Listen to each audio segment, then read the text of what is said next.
Ayan, bigyan love shoutout sa inyong lahat mga kapatid. Welcome back to my YouTube channel. So for today, gagawa po ako ng masarap na ulam. Ito ay simpleng ulam lang. Ukoy kung tawagin. So ayan, tingnan nyo ang aking gagamitin. So ayan, ito po ang aking bawang, sibuyas, at saka itong 4 na small size ng hasa-hasa. Yan. Saka ito po yung talong. Nalaga ko na po yan. Mamaya po idudurogin ko na lang para magawang torta ng ukoy. So ayan, na-prepare ko na po yung aking gagawin na ukoy.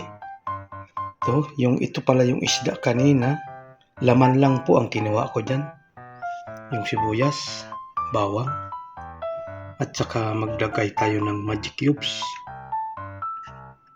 asin, paminta, at saka 1 cup na flour. At ito po ang ating talong. Ginayat ko na po.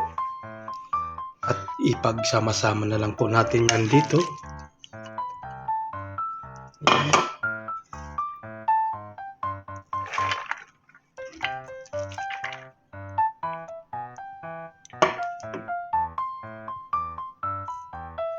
Ayan, maglalagay muna po tayo ng kunting asin.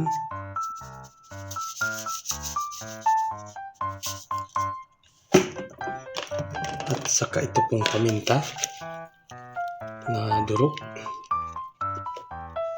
Ayan. At saka po itong flour. At saka po pala itlog, di ko napakita kanina. Sasama ko po ito dito.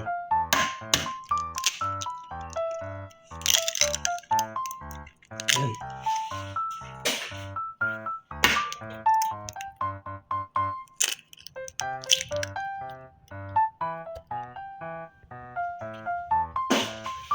At ito naman po yung pampalasa natin, yung Knorr chicken cubes.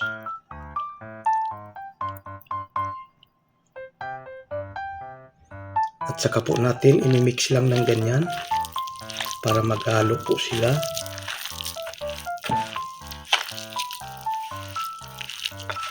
Hanggat sa makuha natin ang tamang nitong ating gagawing ukoy. So ayan, ito na po siya.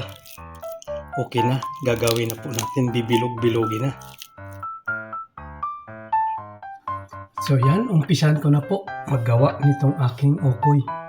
Kaya pala dito ko ilalagay kasi para maka-list ako sa kolesterol at saka sa mantika. Ayan. Kaya ito, maglalagay lang muna ako ng kunting olive oil.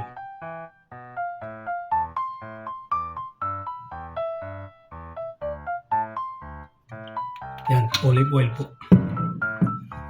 At saka po ganito na lang ang gagawin ko. I-oven para less tayo sa kolesterol.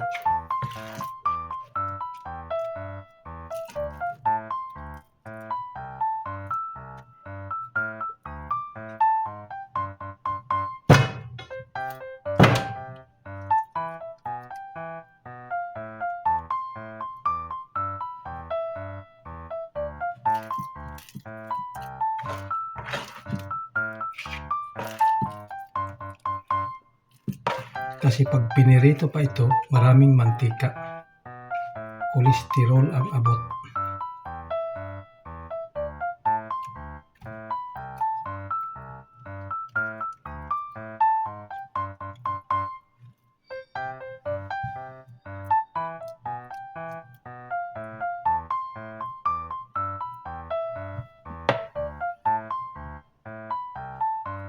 So ayan, isasalang ko na po sa oven para maluto na. Ayan, nasa oven na po mga kapatid. So ayan, luto na po ang aking ukoy. Ukoy in the oven.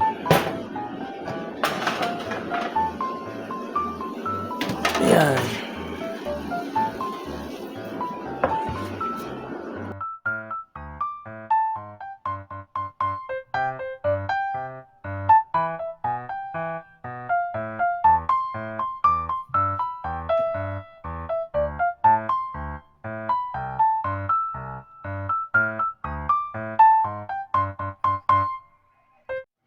So ayan, luto na po ang aking ukoy na inubin. Less cholesterol, kaya inubin ko po mga kapatid. So ayan, maraming salamat sa inyong panonood. Hanggang dito na lang po ang aking video. Bye-bye. God bless everyone. I love you all.